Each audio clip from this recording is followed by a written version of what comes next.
It is time to predict the scores of game week 2 of this 2023-2024 Premier League season. Last week, Nathan, you did really well. I think you had something like 4 perfect scores. And about 3 on the bounce as well, which is just ridiculous. Top scorer in the Superbru League on this channel with a magnificent score of 20.5 points was a Red Matt 215 and 5 perfect scores overall. And 5 perfect scores out of 10 is absolutely magnificent. But that's last week. We're concentrating on game week 2, so let's make the predictions.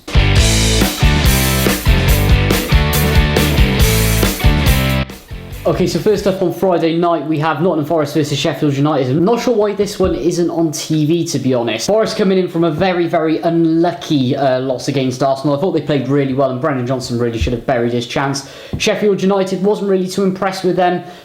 Did end up losing to Crystal Palace. Have added Gustavo Hamer from Coventry on a deal, however. I think first game at the City Ground for Nottingham Forest of the season, in particular a game that they should be winning as well. And the fact that I was pretty impressed by them with the way that they did play against Arsenal. I'm going to go for a solid 2-0 victory. Yeah, Hamer is a major scoop for the Blades. Whether he'll feature this weekend, who knows? Maybe he will. A terrific player though. Not for us, as you say, okay, 2-0 down at one stage against the Gunners. Brendan Johnson, I think, had a real good opportunity in the first half. They did get a goal to lose 2-1. Sheffield United, I was really impressed with, is it Osula up front? He had a number of chances, or a couple of chances, which he didn't put away. Very unlucky there.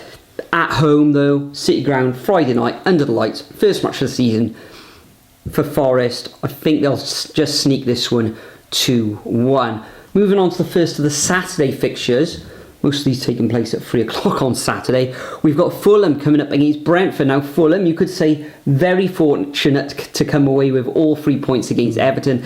Everton, was it Mopay missing two very good chances, and I think they had a goal disallowed or a penalty decision. VAR was so dodgy over the weekend. So Everton can count themselves unlucky in that one. Fulham though did take advantage of that, and Leno in goals did make some very good saves, as we said.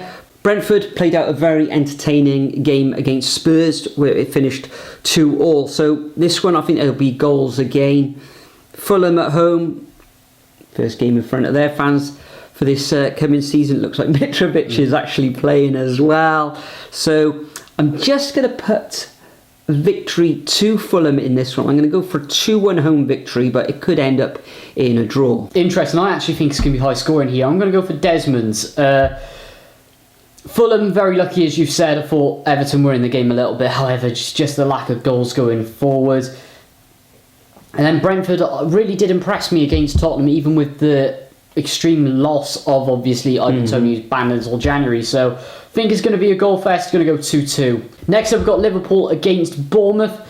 Now with this one, Liverpool, I thought they were good to get a draw against Chelsea. However, I did think that Chelsea were a little bit better in moments, but I think there are quite a few holes in both of those sides. Whereas Bournemouth, they carved out a very good draw against West Ham and Areola as well, who in the Liga, especially against the top sides, did like to keep the scorelines down. So I'm going to go 1-0 Liverpool. 1-0 Liverpool. Wow, it would be a very good defensive performance by the Cherries, particularly as last season they lost this fixture 9-0. And that's when they got rid of Scott Parker very early on. But then in the reverse fixture, down on the south coast, they beat Liverpool 1-0. So who knows what's going to expect on this one. Mohamed Salah wasn't happy coming off in around about, was it 75th minute against Chelsea. Okay, you could say Liverpool better side for the first large periods of that match against Chelsea, and then Chelsea came back into that game and should have really taken all 3 points if you're being objective. However, Liverpool at home, first game of the season at Anfield, I expect them to take all 3 points. They've got massive abundance of talent up front, haven't they? Jota, Darwin Núñez, Gakpo, lots of options, haven't they? So I'm going to go for a 3-0 home victory to the Reds. Next up, we've got Wolves coming up against Brighton, and Wolves really impressed me against Manchester United on Monday evening. Should have really taken all 3 points. really unlucky that they didn't get a penalty. That was ridiculous. It was, and I think after the match that the officials actually came out and apologised, and they have been actually banned, or they've been taken off duty. Absolutely for right. Next week. The thing that really annoys me as well is the fact that Gary O'Neill was protesting it and gets booked. I know, ridiculous. That was disgusting. Terrible, but yeah, Wolves impressed me. Brighton impressed me as well. 4-1 victory. João Pedro coming up from Championship, got amongst the goals as well with a penalty. Looked really good going forward, like Sonny Marsh, Mitoma with the assist for Marsh as well. So Brighton have started the season off well. I think it's going to be a tight one. Wolves look good in defence. Brighton, great defensively last season, and it was just the one goal that they conceded against Luton. Was from a penalty, so didn't concede an open play. I think it's going to be tight, this game at Molineux. I'm going to go for a 1-0 away victory to Brighton, the Seagulls. Interesting. I'm actually going to shock you here because I'm going to go for another Brighton 4-1. I just think with the way that Wolves played, I think they will end up getting a goal, but the confidence will be knocked back a little bit, especially with that harsh decision as well. However, I was just so impressed by Brighton last weekend, so I got to go 4-1 for them. Moving on next up, we've got the 5:30 between Spurs and Man United. Great start, sort of a great-ish start to Spurs under the Ange Postecoglou era, especially without Harry Kane as well. That team's going to take time to gel and develop, especially to fit into his high-pressing, high-line football as well, which is a bit different from what Conte had. Man United, I thought they were all right, did have a lot of cagey moments, especially in defence as well. So in that case, I'm going to probably edge Spurs 2-1 in this one. 2-1, wow, Spurs, yeah. This is the first game live on TV in the UK anyway. Yep. I know across the continent, Europe and the rest of the world, you get to see all these matches live. However, Manchester United want to continue that 1-0 victory with a better performance against Spurs. Maddison impressed, couple of assists in that match against Brentford last weekend. I think Man United, with their quality going forward, like I said, Bruno Fernandes, Rashford didn't really show what he was all about against Wolves. So I think Man United will take all 3 points in a tight 2-1 away win. Next up, we've got Manchester City against Newcastle. Now, this game takes place on 8 p.m. on Saturday evening, live on TNT Sports in the UK. Man City 3-0 winners last Friday night away against Burnley, and Newcastle probably the victory of the weekend with that 5-1 home win against Aston Villa. Isaac getting on the score sheet, Harvey Barnes coming on to score an assist, Wilson getting amongst the goals. So yeah, they were really impressive. Last year, Man City took all 3 points in this one, 2-0. I think there'll be goals in this one. De Bruyne is going to be missing. Yeah, he's out for a few months, he is. Yeah, that's a massive blow. Rodrigo looked very good, getting a goal and an assist. And of course, Haaland getting amongst the goals yet again. Lots of goals. I'm going to go for a 5-goal thriller in this one. I'm going to go Manchester City 3, Newcastle 2. Wishful thinking on the goals scoring front, but I think that's what will happen. Interesting, yeah. I think this is going to be an extremely tight game because Man City, well, there were a few cracks you could spot, especially with the likes of Gundogan, who's obviously gone to Barcelona, losing Mahrez, and it's a bit of a rebuild in there as well, which is mad to think of. They didn't actually play Gavardel, and John Stones didn't play in that match on Friday evening. Yeah, very true, but I think Newcastle are absolutely spectacular. However, I just think at the Etihad, I can see a last-minute goal being snuck to Manchester City, so I'm going to go 2-1 here, but expect a big scoreline from Newcastle the week after, I reckon. Moving on to Sunday, first the 2 o'clock, so we've got Aston Villa against Everton. Now, even though Aston Villa did get absolutely pumped by Newcastle, for the first 50-60 minutes, they were really in that game, generating loads of chances. If they would have taken their chances that they had, then it could have been a much higher scoreline. But I was really impressed by them until the end of that second half. Whereas Everton, they seem all right. However, it is just the big elephant in the room of where the goals are going to come from. I think Villa at Villa Park, they're going to want to bounce back well. Unai Emery's going to have them fired up, and they were really impressive against Newcastle in parts, so 3-0. Yeah, I agree. I think Villa will win this game. They'll need to, or they'll want to jump back after that defeat against Newcastle.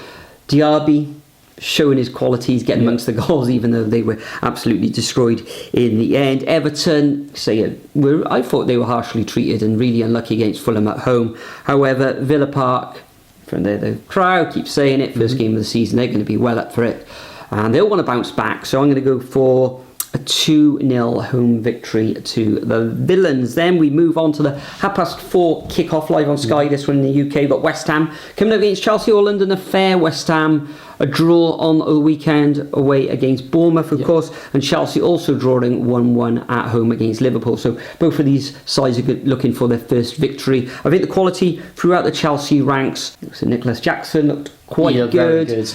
Caicedo, whether he'll play in this one. I think it's mad how he's gone for 100 million. I know. And did you hear the news today? Recording it on Tuesday, but Lavia has decided he wants to go to Chelsea over Liverpool. That is so funny. It's I don't know what Liverpool fans are saying that, but the eyebrows are raised on that one. Absolutely madness. The amount of players and money Chelsea is spending, something like close to £1 billion. It's about 900 million at the moment. FFP, that's all I can say. Where's it gone? Yeah, indeed. But Chelsea away against West Ham. I can't see West Ham scoring in this one. Chelsea going to have to tighten up a little bit in defence because they've got a few little issues there. And the way the full-backs, James, I'm sure, will like to get forward, they've got to be a little bit careful. However, I am going to go for a Chelsea 2-0 away victory. I think they'll, as they say in America, keep us shut out. Yeah, I think that defensive solidity will come over time, to be honest. But West Ham, not the easiest of starts to the season, you could say. And I fully expect Chelsea to win this one very narrowly, so I'm going to go 1-0. And finally, because we're down to only 9 fixtures this weekend as the Luton game has been called off, we've got Crystal Palace up against Arsenal now. Crystal Palace thought they were quite solid against Sheffield United, grinding out that 1-0 victory, and who can forget Roy Hodgson in that game as well? Yes. Absolutely hilarious. And then Arsenal, bit of complacency, and we're lucky to get a victory out for us, to be fair. So in that case, I think it'll be another tight affair, especially on Monday Night Football. However, I just think Arsenal will nick it 2-1 in the end. Crystal Palace did impress me against Sheffield United, especially with Sheffield United backed by their home fans in the first match back in the Premier League. To grind out a 1-0 victory was, you've got to say, that is very impressive. Eze looked good. Didn't provide an assist, but he was putting balls in, and really they should have won by 3 or 4 goals, Palace, in that match. Arsenal going forward, absolutely spectacular. Martinelli with the skills in and around the box was brilliant. Kai Havertz, I thought he did quite well too. Crystal Palace have only lost twice at home this calendar year, so it's going to be tough for Arsenal. However, the quality they've got in an attacking threat, I'm going to just edge Arsenal in this one. I'm going to go for a 2-1 away victory to the Gunners. So that concludes our predictions for game week 2. As you said, Nathan, Luton aren't playing this weekend because of their stadium redevelopment. Really? And make sure you leave your predictions over at the Superbru website. If you haven't already joined, then link is in the description and the league code is in there as well. We're both off to see Cardiff play Leicester in Leicester on Saturday afternoon, so there'll be a vlog. Yeah, I'll be out on Sunday probably. Fantastic. Make sure we get that out. It was a good vlog last week, almost at 1,000 views on your Cardiff versus QPR one. Just a shame about how bad the performance was. It was, but I'd like to thank each and every one of you for joining the league and pitting yourselves against Nathan and I. But for now, we'll bid you farewell. Enjoy the Premier League football over the weekend, and we'll see you all in the next video. To the face, and I wanna get lost. I'm sick of this place. Don't know how to stop when I'm feeling this way. So I'm taking 6 shots till I'm feeling okay. I think I'm going crazy. Don't think I'll get home safe. So I'm taking 6 shots all straight to the face. I'm taking 6 shots. Are you coming with me? I'm taking 6 shots, yeah, straight to the face, and I wanna